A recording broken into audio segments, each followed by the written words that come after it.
Welcome to the Life of Being podcast, where we talk about all things life from a healthcare perspective all around the world. I'm your host, Kelly Tan, and in each episode, we'll explore stories, science, and wisdom to help you live well, think deeper, and express life fully. Let's begin. Today, we're joined by an amazing guest. We have Dr. Liam Burke, who is a doctor of chiropractic from Melbourne, Australia. A fellow graduate of honors from RMIT University, he's completed further studies in emerging chiropractic and humanistic approaches to health. Dr. Liam teaches people the language of their own body. He has worked in Samoa, Cambodia, and Tanzania, and is the proud owner of Camino Chiropractic, Revelation Therapies, and Elevate You, providing simple tools for you to become your own doctor. As of 2026, Dr. Liam will begin practicing at Northamptonshire in UK. He decided to make the move after hearing how much better the weather was in England compared to Australia, which is something that we need some clarification on by the man himself. Dr. Liam, welcome to the show. Thank you for having me. Yes, the weather turns out has been an absolute lie. It's much more complicated, but that's all right. We're going to start with, for those who don't know, tell us, how would you usually introduce yourself? Because you're wearing so many different hats, you've created so many different things. How would you usually start a conversation with people? I'd normally say, hi, my name's Liam, and keep it really basic. I've been living in the little island that's off the bottom of Australia, which is called Tasmania. And I just love living there because it's got so much wildlife and so much room. And the great thing about living in Tasmania is you never have to introduce yourself because everyone knows everyone. So that's the plus side of that. But yeah, no, I'm coming over to the UK now, which is quite different weather-wise, but something that I'm looking forward to. Yeah, Tasmania is actually the size of Scotland, but it's only got the population of Glasgow. So Oh, it's a wow, very really? different kind of experience down there in terms of there's a lot of nothing, a lot of nature, Yeah, which I just something absolutely you love. love, isn't it? Yeah. Yeah, How yeah. is it where you are now? Because you've been here quite a few weeks. Is it at least a month? Yeah, yeah. So I'm just coming over to the UK and it's turning into Halloween. So the seasons are changing. There's actually autumn leaves falling. And I'm starting to understand that these particular holidays that we had back in Australia were actually originally based off the seasons. You know, you had the Irish Halloween that was based off, the new crops coming through and autumn falling. And then Easter's supposed to be a spring thing. And Christmas is supposed to be winter. It actually makes sense being here. The things getting Ah, cold now and beginning for Halloween. It's starting to make a bit more sense. what was that shift that you had that made you say like, okay, other than traveling, because that's what you mentioned previously, but when did Mm. you decided that this is the time? Because you've established so much yourself back home, and now you just take a leap of faith and just jump across the world. What was the shift? Yeah, I realized that I could very easily die happy where I was. So I thought that that was probably a good time to get on the boat and to jump into out of my comfort zone, rather into something new, and really discover. I've grown up a very good life, so it would be great for me to experience something that's quite awkward, moving to the other side of the world and really shake things up. That's where that came from, and so far that's really proven it. I feel like just recently I'm finally settling in, Mm, which is a very weird experience because you have all those emotions that you had thinking about moving. It's a lot to yeah. disrupt your life and to come over and do that. Mm. But in Then saying it's that, it's been really good, and it hasn't been as awkward as what you imagine in your head. When you mm. prepare everything. Yeah, it's been very smooth sailing, really. How is it with you? Because you're a very close-knit family. Family is such a big thing for you. Plus, nature side with where you were is so comfortable. How, Mm. how is the transition so far? Do you like ring them every day, message every hour, or like how is it with even like nature around here? I'm assuming it's Mm. different from where you are. How does it feel for you so far? Yeah, you've hit the nail on the head, and I think certainly this week I've been having all these emotions of, oh God, Oh. what's going on here? Is this like what am I feeling with this? But the good news is that I've got all these simple tools and strategies where I can just bring myself back into balance. And in reality, I'm having these weird, noticing that, yes, while there is all these things that I used to love, that feeling that I experience and all that love and joy that I have is something that is actually not necessarily tied into all of those side of things all the time. And it is something that, yes, while I still have a huge amount of connection to the land back home and to my family and to my friends and my extended family, it's still something that you can actually have to a certain degree for myself, even on the other side of the world, which is wonderful. So I'm still getting out in nature. There's, where I'm living, there's some horses nearby. It's not long to get down to some canals to walk, and you walk across the road. There's some beautiful fields, and it's only 45 minutes out of London at the moment. And I can still talk to my family every week. So it's quite comfortable, really. That's good then. Yeah. Now you mentioned like you do have a simple tools. Is that the one that you created in a way? Because you've created a few tools. Before you talk about that, like tell me like how does your journey start? Why did you decide to pursue chiropractic? How did you even like work so many different areas, and then like now you're here and establish things? Like how's the timeline for Dr. Liam? Yeah, I didn't get any chiropractic growing up, apart from when I was very young as a baby. I had reflux, and my mum, out of desperation, took me to a chiropractor. And in the second appointment, she just saw me relax, and the diaphragm actually relaxed properly, so I stopped having reflux, which was wonderful. I didn't really have care, so I didn't remember any of that.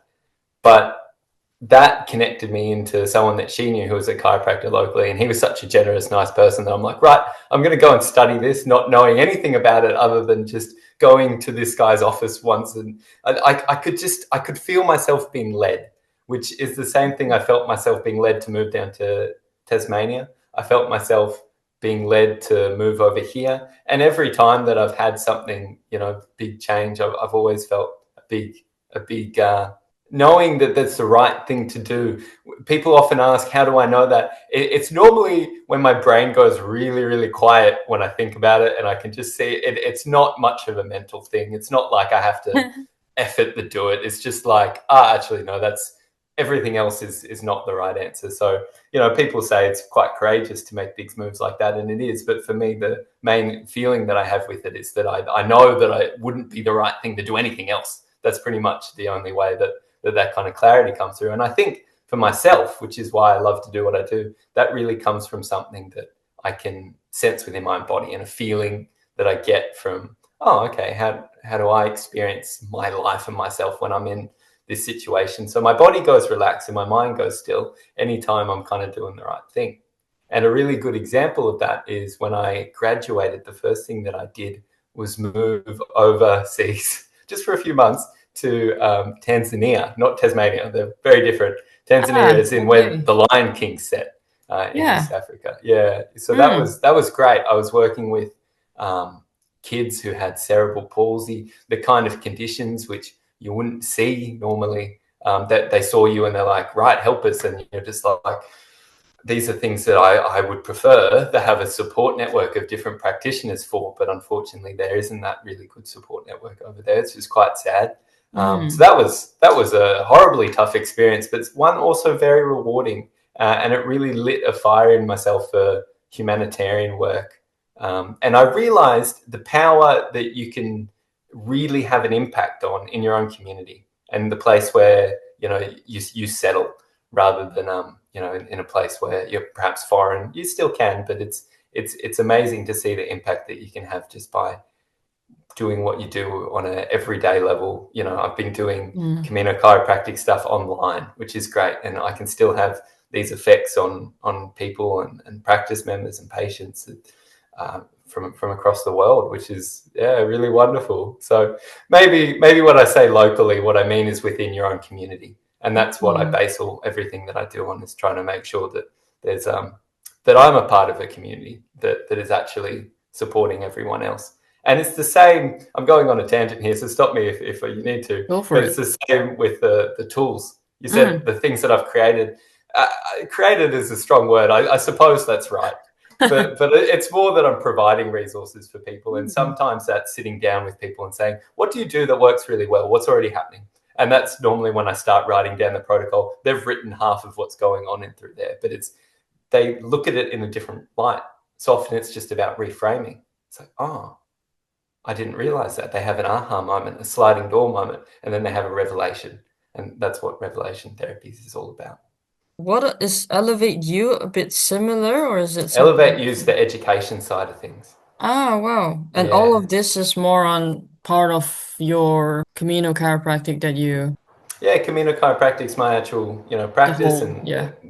that's online nowadays, which is really wonderful. Do you see Revelation it? Therapies is the Hmm. simple resources that I'm offering out to people, and then Elevate You is the education side of things, which looks at different protocols for different people's systems, and really helps them to build up the skills that they need, which they actually had no idea they already had in the first place, but they Mm. just learn to understand when that's appropriate, and they look at it in a different perspective, and then suddenly the thing is pretty similar. They go for a walk, but they know that, for example, with their lymphatic system, they know they need to do that twice a week or so, for a good half an hour, to actually release any stress from their body, to reset and to move that secondary circulation system, the lymphatic system, through their system, so they don't have any toxins sitting in their muscles, because it's not draining back into their heart through that lymph fluid, and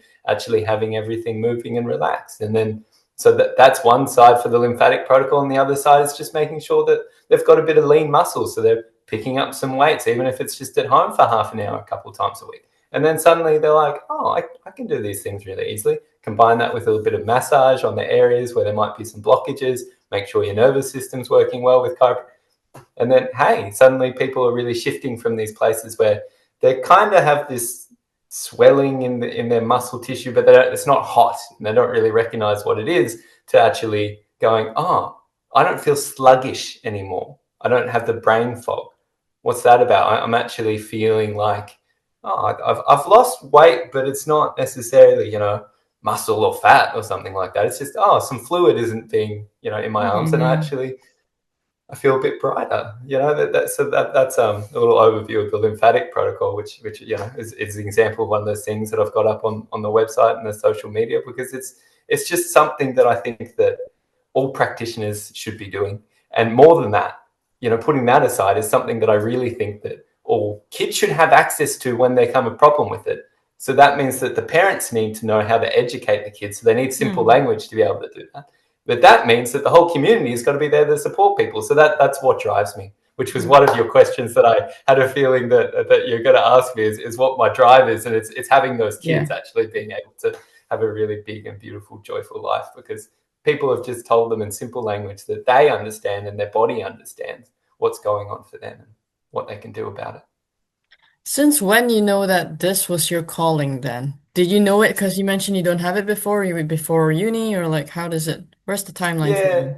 I think I could probably remember it from when I was about 3 years old, but that's a little bit tongue in cheek, put it that way. My mum would walk me around the garden, and she'd put a little worm in my hand, and unfortunately, I think I'd hold on to the worm so long that it would die, kind of thing. But I just, yeah, she's like, "Oops, I didn't mean to do that." But she would just take me into this very simple, grounded life. And that was something that she learnt from her grandfather, and so on, and it got passed through. And I just knew that was the kind of thing that I would really love to help people to have, if they're a little bit up, out of their comfort zone, and they're a bit dysregulated, and the tension in their body's creating this noise in their mind. How do they come back to that place of being themselves again? So I knew that was my goal, and I can see from, if you, because of your passion, I can feel myself going big picture here, but I can feel the need for that in the kids of the current generation coming through, because I don't know if you've been noticing, but they're really switched on. Mm. Really, really switched on. And Mm. if we can provide them a nice life where they're not flooded with too many toxins or technology, or just people being, without emotional regulation, then suddenly they're going to come through, and they're not going to have to go through all the trauma that my grandparents had to, or the past generation. They're actually going to be able to learn just through stories and through Mm. simple information. And then they're going to bring their wisdom. which is going to just help, sort of, because they've got some ingenuity. So that's where my passion is, and it keeps away any doom and gloom that other people talk about. And I go, okay, yeah, that exists, and it's really important to recognize that. But for me, I can really see, a non-for-profit in the future or something like that, where there's some horses around or something like that. Yeah, I'd really love to have a space where kids from all kinds can just come and reset. And yeah, and the parents know how to do that too. Often it's more about the parents than the kids, but How can someone start changing? Like, how can one parent change something in their family now with the kids? What is one advice you give usually to the parents that come to you? I talk to them about the stress cycle, which is something that I draw out for people. If anyone's interested in that, who's a professional who'd like me to go through it with them, just give me a call. I'm more than happy to talk and spread the stress cycle. It got given to me by a psychotherapist that I worked with when I came out of a university, and that was just wonderful. I rented a room out the back of her practice, and she would refer to me or to other chiropractors who did this network type of chiropractic, this real emerging type of chiropractic that was great for when she would get them to talk and they'd just release all their emotion, but then their body was still a little bit tense, even though they'd release the emotion. So they'd come into us, they'd start to breathe, open up all the joints along their spine, and then suddenly they'd be completely reset. So we had to take a little bit longer with them to get them to slowly get used to actually being able to breathe normally, because breathing is a hard skill to learn. But if you can train in that parasympathetic reset into their body, then it's very easy to have emotional regulation on top of that. So for the parents, I go through the stress cycle, because the start of that says, well, this starts with you. And then it starts showing up in your body. If you don't stop it earlier, it starts showing up your body with your joints locking. And then that puts you into fight or flight. That puts you into the diaphragm going into spasm. Your head comes forward, locks your first rib, and I get them to feel it. And then that locks into your emotions and causes long-term chronic illness. And that puts a big stress on you. So you've got to make sure you've got each of those areas resetting. And for me, the work I kind of do is really working on people's diaphragm. They're breathing all the way through their spinal cord, their nervous system. So if that's what they use me as a tool for, what if they can use other tools as well to make sure that they've got all those ducks in a row? Because if that just like the story I said, we'd had people who came in who, had been through the worst kind of trauma you could think of. You name it, they've been through it. I've seen people with all different, stalking, it's the worst kind of crimes committed against them, horrible stuff. It's particularly in Tanzania as well. You'd see things that just didn't sit right in wonderful, beautiful Australia, where I grew up in a nice little neighborhood. So these people would come in and they'd have all this emotion that they need to get out, but then suddenly they don't feel safe within their own body. So that's what we would help them do. And that's the most important thing, which can be a really difficult thing. And if that emotion has been processed, but they don't have that safety in their body, they're going to be holding that tension somewhere. If we can just move that tension out, all of everything else they've done floods through, and they actually completely finish the reset back to being themselves again. Wow. So I would suggest them not to miss anything. For example, if it's nervous system regulation, by seeing a really good neurological based chiropractor who's really working through and helping you to fully relax, that is often something that somebody misses. And that's what we talk about a lot. And for me, it's making sure that they've got all the tools in the tool belt that they need based off what their body is telling them. So that's why I focus on teaching them the language of their body, which I do with them hands-on. And it's just wonderful, because then they realize that sometimes one of the tools can be as simple as drinking water when they're feeling tired, because they're starting to understand when their body's trying to tell them, oh, it's not that I'm tired because I need to sleep, it's because I'm tired because I need water. Oh, actually, this one's more I'm tired because I need food. So they start to understand the difference of that. And I want to teach that through with a person on every level, so that their body is giving them these signals that come through. But that will only happen when they feel safe and still and relaxed. Do you want to tell me more about the technique that you're using, NetworkSpinal? Because as you say, it's more emerging. It's very different from what you see in social media, isn't it? So do you want to tell me more about it? I'd like to know more about it also.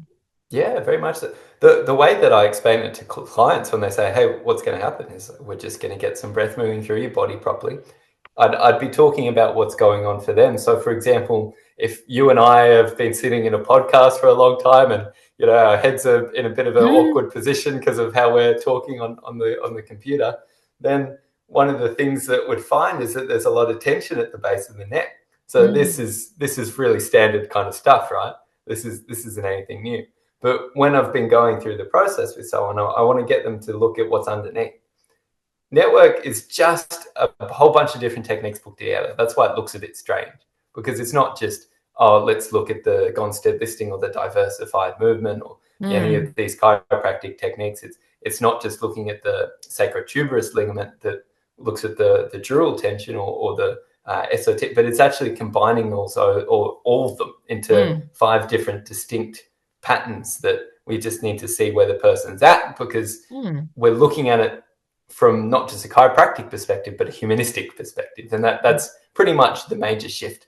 So for a chiropractor, I'd be explaining to them that we're just looking at the person a bit more humanistically. If they're coming through and something's going on for them and they're feeling very emotional and their legs are spread out and their arms are crossed and their head's like this, you know that if you ask them how they're going, they're going to say, I'm fine. And that's not really true. So we're just looking at that person going, okay, I see you and I see exactly where you are, and knowing about what that is, I'm going to work with you in a way that's relevant to you. For someone like this, it's not the right thing to just bombard them with all the chiropractic information about what's. They're just going to tune out. They're already shut off for their own feelings and body sensations. So it's a very simple thing to then go, well, we know that this is where we can access it. And then we just try to get a little bit more movement in the actual spine, because not of the spinal joints, but because of the spinal cord underneath. It's acting like a bungee. It's coming out of the brain. Network is just based off, it used to be, Donnie, who created it, used to be an upper cervical chiropractor. It's just based off the foramen magnum at the top and making sure that there's a proper opening for that. But how do you keep that opening all the way down the spinal cord so that then there's movement? Now, it's really easy to just go to a joint and move it. And occasionally in network, you will do that. But that only stays there if someone can do it for themselves using their breath. So you train that into their subconscious, which is going right underneath. A good, HVLA adjustment is great because someone really feels it. They don't have to do anything.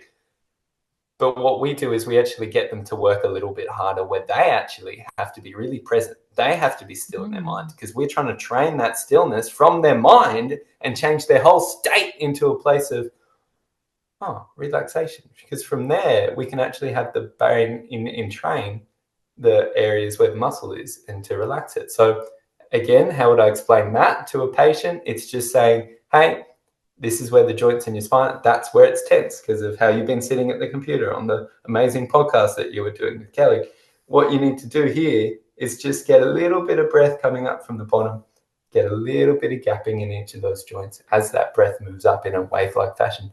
And what that's going to do is make sure that there's actually full movement all the way up, the energy's moving properly all the way up, and then the tension's going to be gone. So that's as simple as I'd explain it, and then I'd get them to get on the table and actually feel that, so that then they can have experience to base off what I'm trying to say. And I'd recommend that to anyone who has heard of it but is a bit unsure, is to just get a little bit more information if they'd like a little bit more information about how that works. There's some really great research articles with Network that I'd be happy to talk about. Just get them to contact me or their local, and then they can actually start to experience what that feels like if they give it a few sessions, and then they have an experience to base the information on, which is something that I would say would be a really great thing to do across the board with any type of chiropractic. And I really think that at the heart of it, that they're all kind of similar on that level. It's, what I love about this work is it's taking that, we know that the body knows how to regulate itself.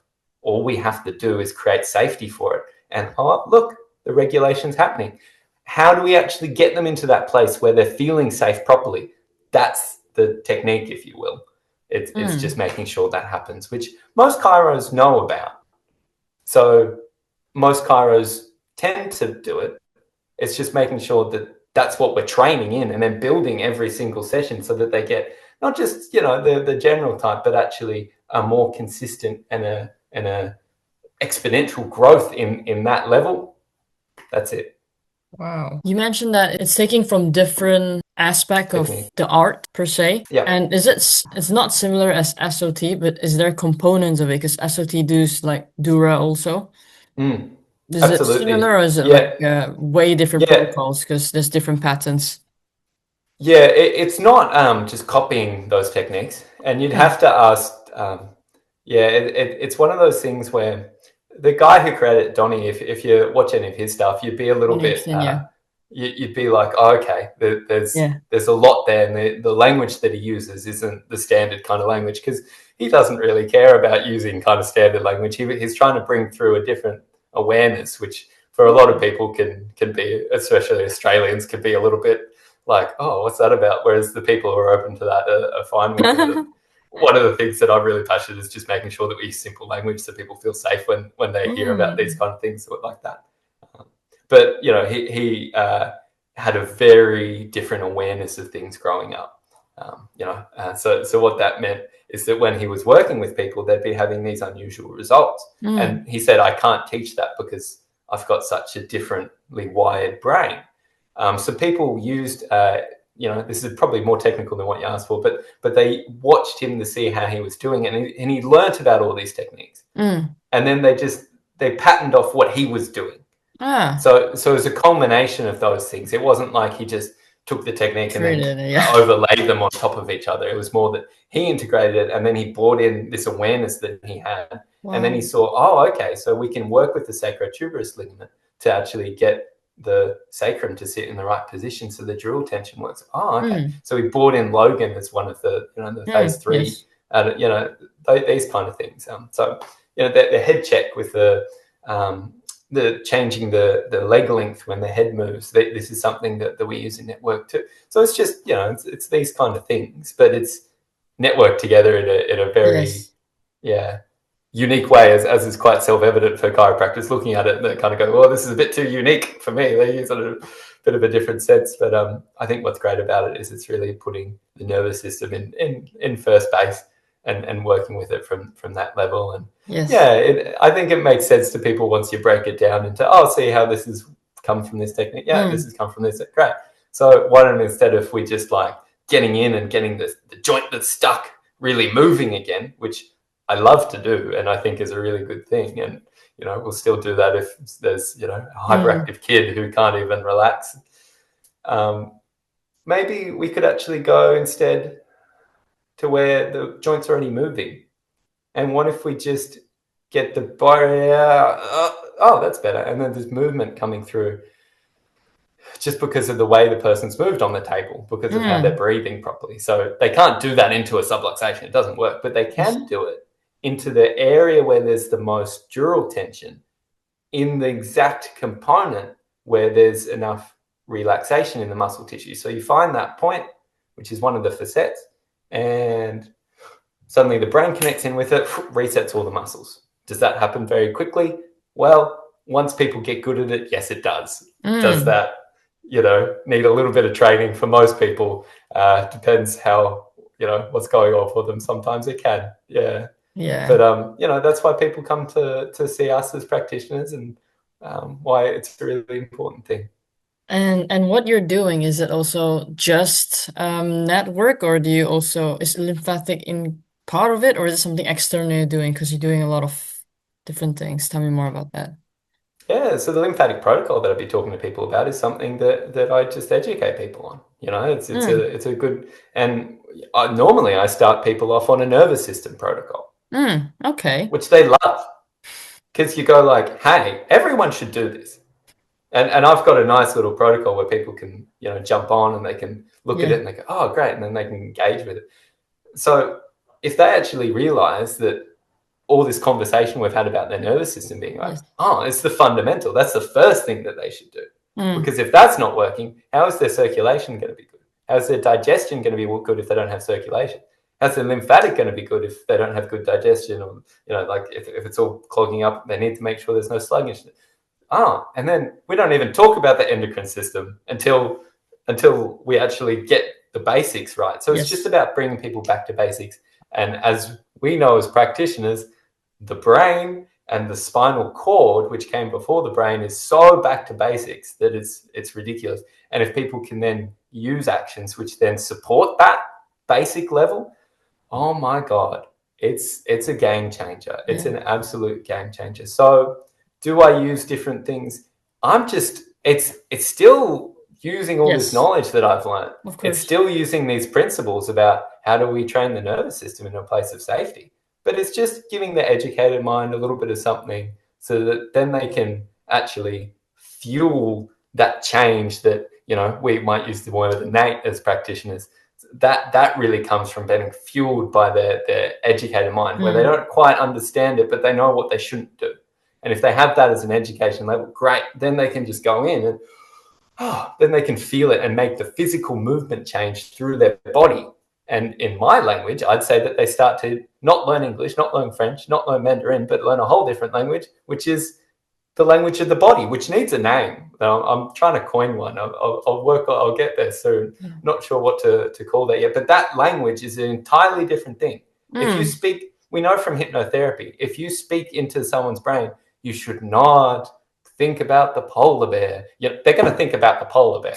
It's just, it just doesn't work like that. So your whole subconscious brain can only, it's so, stupid's the wrong word, but it's not educated. It's not like, I can kind of hold these different perspectives. It's like, what state do you want us in? It's not even what we can do. That's more of your emotions. But anyway, don't get me too off track unless you want to talk about, which I find that fascinating. But the really basic is it's just, do I go into a heightened state where I'm ready to go into fight or flight? And yes, you do when there's someone coming at you down a dark alley. When I'm sitting here and I just want to be with my child who's running bonkers, I can actually be safe and connected, and the madness is going on outside me and it doesn't bother me. Or the stuff that's going on inside my head, it's just emotions and you can just let them come up and I can still stay connected in that too. Mm-hmm. So if you can learn that language, which as you can see, it's not like a language, it's more safety in that state. If you can learn that state, then you can be really specific about it. And then suddenly you can be like, oh my God, the reason I'm feeling so sluggish is because of my lymphatic system. And I know that this, that's that here in this tissue. This is what it feels like. It feels like a bit of a, and I actually get in there and I show people what a lymphatic being out of balance feels like so that they know. I know what to do about that. They apply that tool that they've got because they've got this resource that's been there a long time. And then suddenly they're good to go. It sounds like you already know nature is the answer, simple life, grounding yourself, the answers within you since like 3 years old. Is there any changes over the years that shift in terms of what you believe in now? Or you still hold the same principle back when you're 3 years old, what you learned from your mom? Any books, recommendation, resources that you recommend other than your tools, which we'll link into the description below? What is something that someone can do to come back to themselves? Because I think that's the theme that we are speaking about today. I know for the most part, people generally already know that one thing that they can do. So, having, I think, a little bit of inspiration to do that is often much more important than having some practitioner on a call and a podcast and talking to them about it. Although, sometimes that's what people need. But for me, it's getting outside and putting my feet on the ground and saying hello to the horse that's next door and doing some counted box breathing. That's a really easy way to do it. And if someone doesn't know what box breathing is, they can easily Google it. It's just counting your breath. Doesn't matter what count you use, as long as you just bring that awareness back into the present moment. That's a really easy first step. But I think, when something's out of balance in your life, it's going to affect other areas of your life in different ways too. So if your mind's all busy all the time, it's because there's tension in your body. And the question is, why is that happening? So you've got to address all the little things. And my language is just to, like you said, go back to basics. Now, that's the passion that I've had that's been brought through from how I was raised. But, you know, it's not something that, one, is unique to me, and it's also not something that, you know, has not changed for myself as I've grown up. Of course, I've got so much more understanding around it. For example, I'll give you one last story here. When I was eight years ago, not when I was 8 years old, 8 years ago from now, I was a student and I came over to visit some friends of mine who were studying at the Danish Southern Denmark University, SDU. So they were Danish and they were studying there. So I went over to visit them, and it was just the most magical week that I ever had. And I remember being there thinking, man, I'd love to do this and really travel the world before I settle down and have kids one day. And I got a message from one of my friend's partners, and she sends me a message, Sandy, and she says, hey, we're going to surprise this friend for his 40th birthday. Would you like to come over? Don't tell him anything and just walk in the door. So that's exactly what happened. And oh my God, it was the best experience ever. Before I'd even arrived at the door, I was having this feeling from 8 years ago, this whole round circle coming through. And I'd had this wonderful experience working with, her name's Anna. I'll get you include this link. That'd as be well. great, yes. She works at Pure Awareness Therapy Healing. She's wonderful path. She's just helping me to come into a place where I can just be aware of everything that's ever gone on, how that sits. And, you know, having for myself something that I like to working with people is having a body awareness to just see where everything is so that it can come up and you can experience it and just still feel yourself and still feel connected with pure awareness. And that's the experience that I had, full round circle, having that memory from 8 years before when I was in Denmark. One of the things that I was going to tell you a little bit about, which I pretty much have just by summing it up then, is the Danish have this beautiful word that they have that doesn't translate into English, which is hygge. And, you know, my friend showing me this talk that he did on it back to the World Congress of Chiropractic Students, you know, he was talking about this Danish idea. It doesn't translate because it's just like the way you have to translate it is you have to sit inside, light a candle, you know, put a crossword on, have a fire there, maybe a dog, have a little bit of social interaction. It's like this coziness, but it's not about coziness. It's more of this social experience. And when you get a real taste of what that feels like, it's very easy to go out and find it and to enjoy those kind of simple things. So for me, I get this, still learning, get this recommendation coming from my own mouth all the time to just go back into the simple things, which I try to listen to the advice I give people and write down notes, because I find that it's a lot of it things that I need to, you know, work on myself and to recognize that if I can just get a little bit of hygge in my life, then suddenly things make a lot more sense. With yourself, it sounds like how you ground yourself is also all the things that you do try to advise people or recommend to your clients. Also, like going outside to the forest, nature, some hygge at home, and that's just how you ground yourself each week and reset, or maybe every day, just resetting yourself. Is that how you usually do that? Yeah, every morning. And it doesn't have to take long, you know, even if it's just a few minutes, to just really make sure when you've been sleeping, you go into deep sleep and rapid eye movement, and your dreams flood not your lymphatic system we're talking about, but your lymphatic system. So it just floods all this fluid through your brain while you're in deep sleep. And then suddenly it clears out all these toxins and you wake up in your mind, but your body's like, oh, I've been detoxification. And while you've been dreaming, I've been working through all this stuff. So you have to wake up and stretch your body as the first things first, even if it's still in bed. And it's just for a few minutes to just get your body awake so that you're ready to go. Then I use a little bit of breath to create a little bit of safety. I don't care what people do as long as they find that.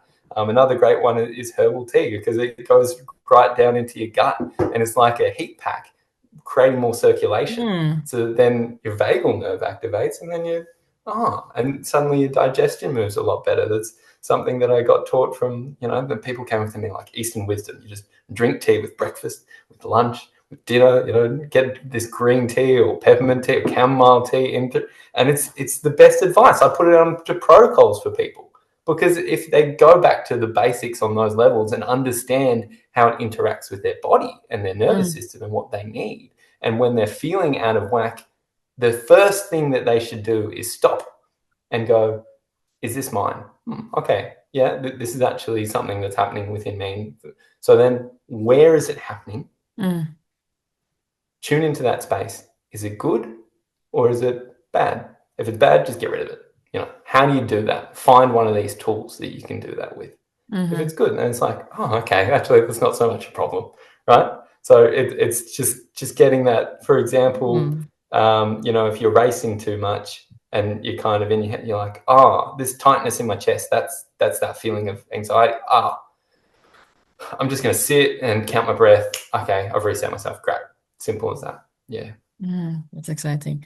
I'm aware of the timing now. We're going to wrap things up, just scratch the surface, but potentially invite you for a second part in the near future, potentially. It's like just lots of stories and wisdom coming up from you today. Thanks, Kelly. Before we wrap things up, is there any question that you wish that people will ask you more of? No, there's not. I find that people have enough questions for themselves, and they don't need to get it from me. They can actually, I find that the questions that they should ask are more questions they should ask themselves. And if they have the courage to actually, just be inspired enough to light that light within them so that then it's lit for the next person, then I think that's all they have to do. And that's got nothing to do with asking me questions per se, unless they're curious about a particular topic. But there's nothing that I wish that they ask me, as long as it's all about them.